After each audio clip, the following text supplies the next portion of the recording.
Morning, viewers, and welcome back to the Tobago Updates morning show, coming to you here live from the Port Mall in Scarborough, Tobago. We're just at about 7:10 a.m. this morning, and in this segment, we get the conversation started with Charles Smith, chairman of the Tobago East Constituency Executive of the People's National Movement. Good morning and welcome. Hi, good morning, Julian. Thanks for having me. All right, so this morning we're chatting the PNM and in particular Tobago East. So I want you to start off. I mean, Charles, we go way back. Yes, I sir. know each Yes, other sir. for a number of years. But for the benefit of our viewers wondering, who is Charles Smith?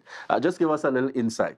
Well, I started with the People's National Movement when the Tobago Council was established, which is 1990. That's 25 years now.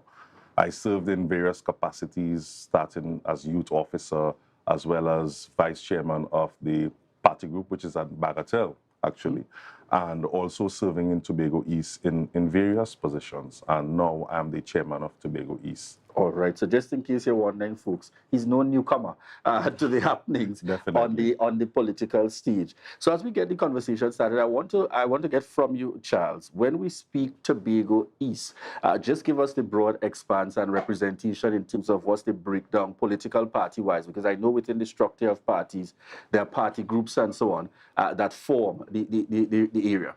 Right, well, Tobago East comprises actually the 7 electoral districts that make up the Tobago East constituency in the national parliament. So where we have the representative, the Honorable Ayanna Webster Roy, that is the constituency that I am responsible for, which is just from Scarborough, Collar Hall, Mason Hall, and takes you right up to Charlottesville. So that's the area I'm talking about. We have currently 16 active party groups.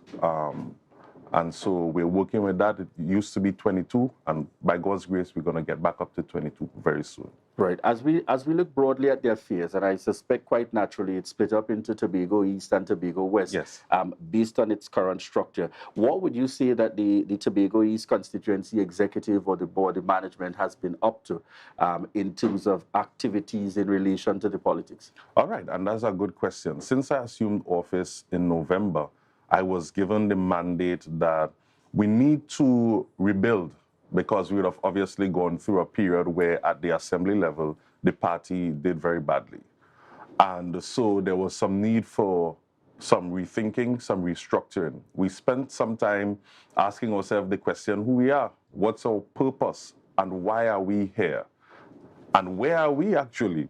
And that led us into evaluating what was the cause for, our loss at the polls. It in some quarters nearly led to bloodshed, right? But there were a lot of tears being shed, angry voices. Persons were able to vent and share, hey, this is why we think we lost. But now we were able, after that, to create a new vision, a vision to be the premier party on the island of Tobago, where we would put people first, the equity of people, and ensure that we leave a legacy for our children to come. So that's our new vision, and we're working towards that. We have had several strategic meetings. We have had small meetings with persons in the community trying to bridge the gap, deal with the issues that would have affected us negatively. And we understand what would have caused the disconnect, because it was a disconnect that really resulted in where we are today. Would you say that you probably describe that as one of the major reasons for the fallout? And if we look at just the span of the Tobago history, neither of us being probably old enough, but we did our research. But looking at the span of starting in the context of the first 20 years or so, in terms of the times of the NER, DAC, and so on, then having what would have been, as many of our foreparents described, a time when people didn't even want to see or hear the PNM in Tobago, and then the breakthrough of Orville London in 2001, going on for a period of 21 years, Orville just about 16, and the others that would have followed, Mr. Charles and Dennis, in terms of the responsibilities. Tell us what you feel is probably part of the main reason, or that area, as you mentioned, in terms of trying to correct, that would have led to, after that extensive period, a change happening again? Or are you one of those that say it's a natural part of Tobago's history in terms of the timeline? Well, I think, yeah, there is some element of it being being providential, right? But I do believe that what happened was a disconnect between governance and meeting the needs of the people. Particularly with the COVID period that we entered, the needs of the persons in our island space, they changed. But the party, we were busy governing and creating institutions and building facilities, but there was a disconnect. And with that disconnect, it resulted in the persons putting pressure on the party to bring the secretaries and the assemblymen to heel. But it did not happen. And so the people took the decision that, hey, we're going to go in another direction. There was a warning. The warning shot was 6-6. But because we didn't amend our ways, we didn't change, it resulted in us having one seat in the assembly at this time. I believe that there is an element of God's hand in it because we were warned. The 6-6 was a warning. But if the warning wasn't heeded, then God would send you into the wilderness to learn a lesson. And I think we are learning our lesson in the wilderness right now. Interesting perspective. I know you sit as Tobago East, yes. But let me ask you the broader question, though. In taking recognition of that challenge that might have occurred, would you say one of the things that the party would have to look at is a fresh crop of candidates and not necessarily recycling from the past? We saw it even in the times of Patrick Manning making his changes, Keith Rowley, to the uproar and the upset of many, but taking the hard decision that we've got to put new faces at the forefront, even if those who have the experience and expertise provide that continued support in the background. Do you see the People's National Movement making that kind of change, especially when people believe that the party is so rigid in its structure that you always tend to see those who are probably more senior and more experienced being given the forefront in most instances? Well, as I alluded to it earlier, Julian, the issue is that the people needs have to be met. At the PNM, it is at the ground level that candidates are selected first. In the villages, in the small areas where they meet as party groups, 10, 15, 20 members, they would send forward a person to be nominated as their candidate. And I can tell you from conversations that I've had with the groups, they are looking in a new direction. Persons have been identified already as having potential to be candidates. But I would also say that even though you're bringing in the new, it doesn't mean that all the old will be discarded. Mm-hmm. So definitely you would need a mix of youth, you would need a mix of experience, you would need a mix of age. So I would think definitely there would be some new candidates coming forward, but I would not count out all previous comers to the fore. But would you at least err on the side of caution, bearing in mind what some describe as, unfortunately, it's no secret, the whole zipline issue associated with the then political leader seemed to have affected negatively what would have been the full campaign, one way or another. I mean, that's a matter now in terms of the court and so on. But would you err on the side of caution to ensure that that doesn't become the kind of circumstance where probably the history, for one, might have the opportunity to affect the party collectively, or is that something that's still being deliberated on? All right. So what you're really talking about is the baggage that candidates may bring. Correct. Right? And because that's a real issue in our politics. Absolutely. And it should be. Because ideally, there is a criteria for selection, and persons have to meet the integrity test. That's one of the criterias.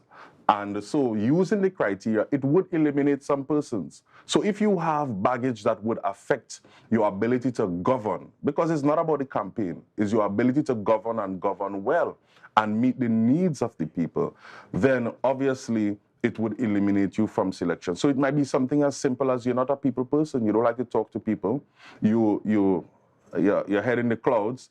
That would prevent you from meeting the needs of people, and so as a result, you would be eliminated from the process when we look at the criteria for selection.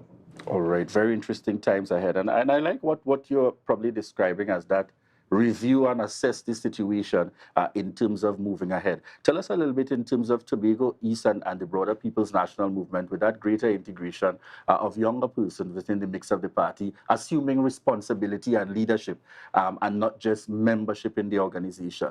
Well, Julian, I think I'm still young. Both of us probably the same age, all right? So our political leader is also, he's over the age of 40. Most of the persons who are in leadership positions now, even within the party, you have a new crop of leaders coming forward. And it's not by chance, because the party is structured in such a way that when you come in, you serve at the lower levels and then you gradually make your way to the helm. And that being so, it has allowed persons who would have been nurtured over the last 20 years to be available now with the necessary skill and political capital to move the party in a new direction. And so we do have an exciting bunch of young persons who are energized and they are ready. They are saying, Charles, let them call elections. Let them call elections. They are ready. But of course, we are also going to engage in a training program, and the political leader would share more about that soon. That would help to further develop the political acumen and the administrative skills of the persons we are looking at to be the persons engaged in governance over the next 20 years. All right. What can we look forward to in the context of the Tobago East constituency from where you sit within the coming period? Because ultimately, for any political entity, it's working towards elections. So within the next year or two. Well, it's amazing that you would ask that, because I would be the chairperson constitutionally until November, right? That's the next election cycle. So what we're actually trying to set up, or what we have set up, is that we have developed a strategic plan. We have developed an operational plan. We have already developed a change management plan. And now we are on the cusp of rolling it out. I actually met with the party groups last night for Tobago East, as well as with the political leader. And I shared with them what the vision and mission is, the things that we're going to do. And so we are starting a series of meetings with persons throughout the island to get them re-engaged, to get their ideas, because it's not only about the leadership. We don't know everything, right? And a lot of what may have transpired, the persons on the ground know better than us. And they have been sharing and they will continue to share. And so as we chart that direction, we're getting them involved so that we can also get them on board to go in that direction. I can tell you that there are several events that are planned. You would see the rollout very soon. And by November, when I demit office, if it's God's will, I know that the party and Tobago East would be in a better place. Tell us, as you're making the distinction, November, is that the constituency election separate from what might be the party internals, just for the benefit of those who may not have a clear understanding based on the structure, if you're not a member in possession Right. of the constitution or the rules and regulations? Right. Well, all the constituencies throughout Trinidad and Tobago have an executive. And that executive is elected every year. So every year there is election at a particular time. However, the election at the council level, which is the Tobago Council, which governs both East and West Tobago, they would have elections every 2 years or every 4 years, right? So every 2 years there's election for some positions, about 12 positions, and the other positions, which are 4-year terms, the political leader, the chairman, the general secretary, they're elected every 4 years. So the Tobago Council election is actually due next year, January. Right. But the constituency elections would be due in November. In November. Of course, that could change, Yes. Granted that we know that local government elections is in the air. And as a party, we tend not to have internal elections when you have national elections or local government elections in the air. But does it directly affect the operations of the Tobago Council, seeing that local government is more central to the happenings in Trinidad? Well, how does it work? Well, as you know, we are a national party. And the truth is, as Tobago, we lend support even to the national structure. So you would see that persons from Tobago leave and go to Trinidad to support them on the campaign. After all, the PNM in Tobago would have been in governance for 20 years. There's something that we could teach them in Trinidad as well. So we tend to also lend support to the national campaign. And because of that, it does affect the happenings of the Tobago Council. All right. Your perspective on the happenings currently in terms of the administration in office. We currently have the Farley Augustine-led administration. We are seeing in the mix what has become a new back and forth between the Prime Minister and the Chief Secretary. And some say it isn't necessarily a back and forth because nobody isn't saying anything. But the reality is there is some tension that is brewing. Your thoughts on the current circumstances and how this can potentially impact the relations at the moment, and Tobago more specifically?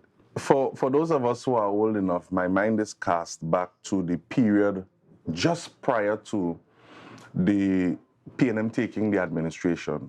The former Chief Secretary, which was Mr. Hochoy Charles, used to posture the very way that our current Chief Secretary is posturing. And Tobago quickly found out that that is not what is required nor desired. The challenge is that we are asking the current administration simply to do the things that you have promised. You came, you campaigned, you advertised yourself, we hired you for a job. All we are asking you to do is to settle down and do the job that you were hired to do. But instead, we are getting everything else, especially the things that you promised you were not going to do. And that is really the challenge. So you're going to spend a lot of time, exert a lot of energy in a fight with Trinidad, which is of no value to us, instead of trying to work hand in hand to build our nation together. I am disappointed, to be honest. And most persons who approach me, they will say, Charles, they have buyer's remorse. I'm sorry, but we are sorry that we put them there because now we feel in the pain. We were hoping that they would do the things that they would have promised, but now most persons, they feel a little hopeless. And because of the current construct of our constitution, it doesn't allow for change in the THA until next 2 years. And as you mentioned earlier, it feels as though we 40 months into it, you know, because of the heightened state. And if you're always in campaign mode, when would you get into governance mode? When would you start doing the people's business? And that is the real challenge. You would have exposed that you're going to fix certain systems and you're going to deal with the challenges. They have not been done. And that's the real problem. It's not that persons are interested in elections. Elections seem to be the only solution to the problem that is we need these persons to perform. And that's the crux of the matter. One of the things I want to ask, Charles, based on what you have put forward there, do you see the People's National Movement playing a particular role by virtue of belonging to the said national party? So you've seen situations in the House where it is the current administration, in instances, has called on the minority leader. Talk to your colleagues in Trinidad. Do you see a real role to be played in terms of advancing Tobago on the part of the minority leader that sits in the House and the political party, the political leader of the Tobago Council, based on what are existing relations as a part of the national party? Or those benefits can only be derived when the PNM Tobago Council is in power? Julien, of course there is a role to be played, and I will go further than that. Our sitting member of parliaments are also from the People's National Movement.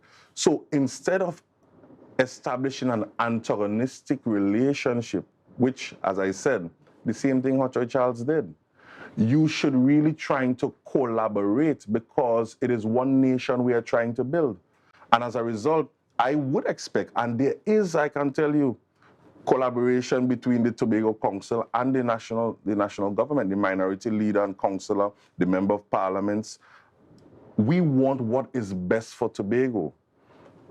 But our demands also have to be reasonable, right? It cannot be that, and I saw it in another place, that there's an expectation that we will get close to $8 or $10 billion in the next budget, which is in excess of 10% of what the national budget is.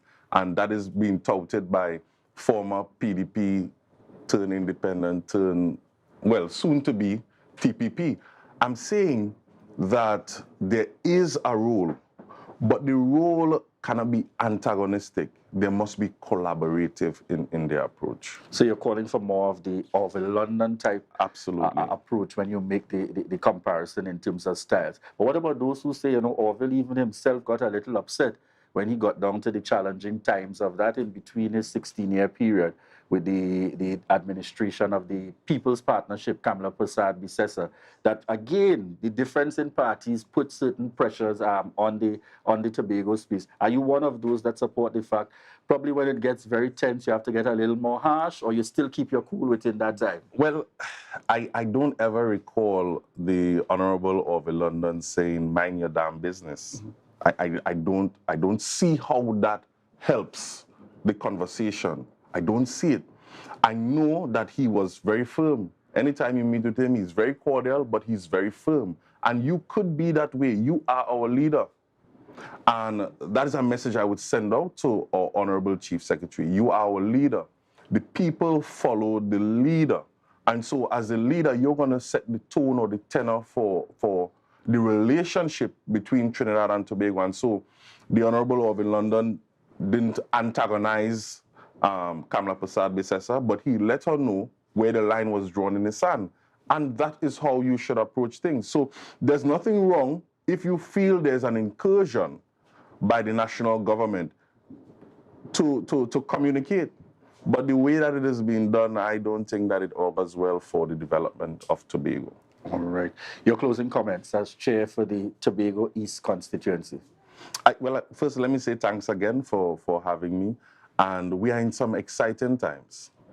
And as the Bible says, if my people who are called by my name would humble themselves and pray and seek God's face, he would forgive us and he would heal. And I would want to call for healing within our party. I know that there are some disgruntled persons even still. I would want us to reach out to each other, to mend the fences, to build back the bridges, to reconnect in such a way that it redounds to the family that we knew the PNM to be, that PNM family, particularly in Tobago East. And that would be my final desire or wish coming off this program. All right, thank you very much there. Charles Smith joining us here on set, chairman of the Tobago East Constituency Executive. And I like the fact that we still have a little time to get an understanding of operations at that level, because by the time you hit into an election mode, your interviews have no time to discuss structure or any of the relevant breakdowns. Thank you so much for joining us here on set this morning at the Tobago Updates morning show. All right, viewers, at this point, we're preparing to head on over to Esther Ali, a very passionate lady when it comes to dealing with spelling and vocabulary and the nation's children within our education system. So we look forward to that upcoming interview as we speak to the second annual National Spelling and Vocabulary Challenge. Viewers, those of you connecting with us via TV, those also online with us this morning, we want to remind you that this is your opportunity to share the live, share the live, share the live.